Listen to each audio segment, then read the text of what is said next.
Good morning, students. I wanted to make a quick video because a lot of you are asking how to do this work that I've assigned.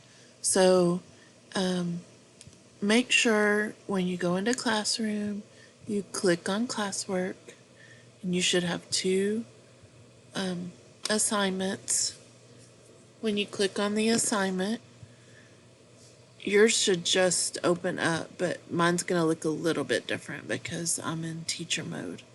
So then once I open it, it looks like this, and so I'm actually going to go to a different copy real quick so I can show you what to do.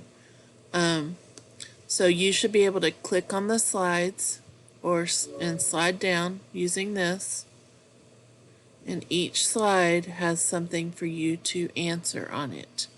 To answer these, all you have to do is click in the box, and you can erase the writing that's there or just put your answer at the end. So the absolute value of 5 is just 5. So I just type it in. And then I go over here. And I like to erase the words, so I highlight them and click my space bar. And then the opposite of 5 would be -5. Okay? So you would fill all those in. Then you would go to your next slide. So come over to the left.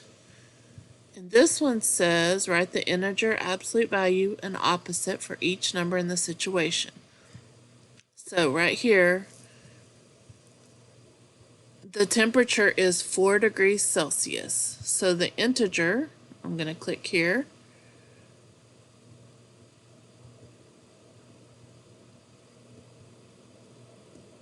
And I'm going to erase the letters and type in my answer. So 4 degrees is a positive number, so it's just going to be +4. The absolute value will be 4. And then, oops, I moved it over. Move back.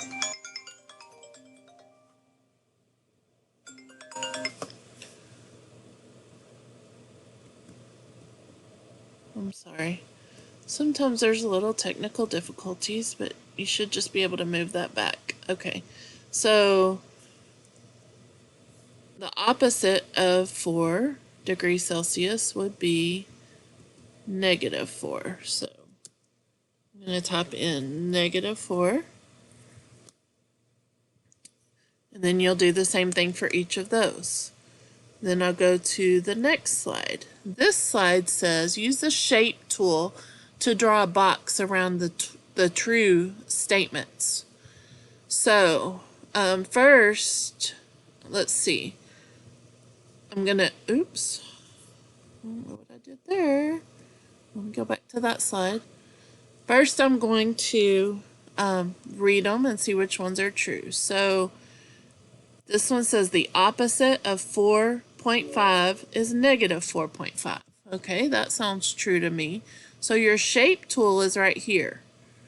It's a circle and a square. It's when you hover over it with your mouse, it says shape. So I'm going to go to shapes, and I'm going to go to frame. This one that's an open box so that I can draw a square around it. So I'm going to use that and drag it over and draw a square around the correct answer. This one says the opposite of 4 is -4, so I would draw a frame around that one.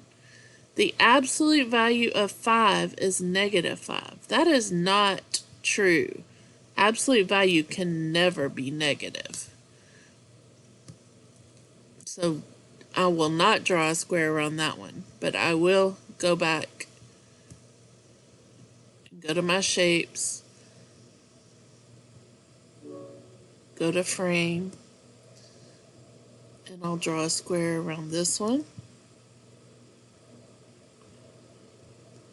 And then this one, the absolute value of -2/3 is positive 2/3. Well, that is true. So one more time, I'm going to come over here,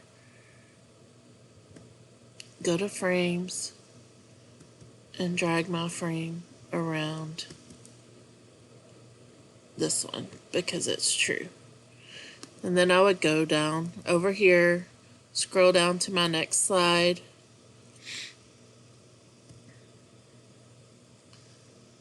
and it says write the integer absolute value in opposite for each number in the situation. So I'm going to click in the box.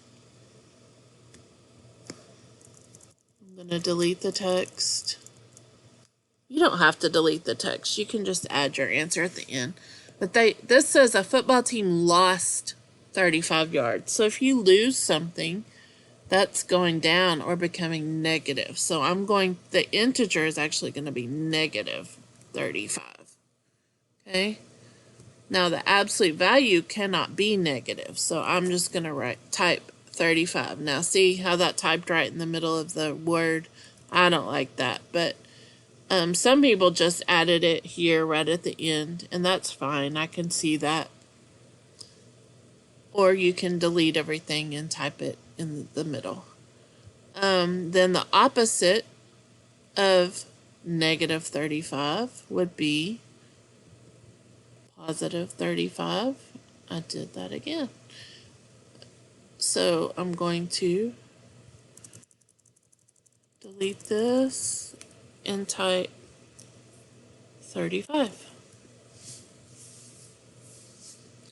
Okay, so hopefully this will help you see how to input your answers. If you still have questions, let me know. Once you have scrolled down and completed all of the slides, then make sure you turn in your work. Again, let me know if you have questions. Thank you.